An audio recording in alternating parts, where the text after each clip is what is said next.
មានដឹងអត់ម៉ាក់ដែលជួយចិត្តញ៉ាំអាហារផ្អែមឬក៏ភេសជ្ជៈផ្អែមហ្នឹងកំឡុងពេលពពុះនៅពេលដែលកូនកើតមកអាចមានបញ្ហាខ្សោយប្រាជ្ញាជាទូទៅម៉ាក់នៅពេលដែលគាត់ពពុះហ្នឹងគាត់តែងតែឃ្លានផ្អែមហើយគាត់យល់ច្រឡំថា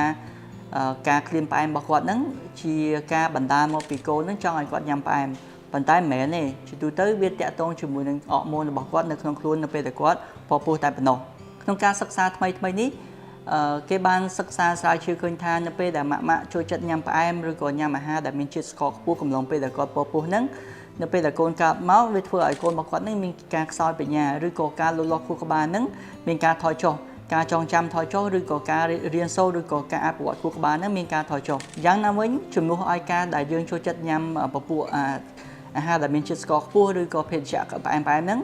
យើងអាចងាកមកវិញនៅការញ៉ាំបន្លែបៃតងផ្លែឈើណាដែលមានកំហាប់ជាតិស្ករតិចតួចហើយនឹងហាត់ប្រាណឲ្យបានទៀងទាត់គេងឲ្យបានគ្រប់គ្រាន់និងញ៉ាំទឹកឲ្យបានច្រើនទៅតាមដែលអាចធ្វើបានយ៉ាងហោចណាស់ក៏2ទៅ3លីត្រក្នុងមួយថ្ងៃ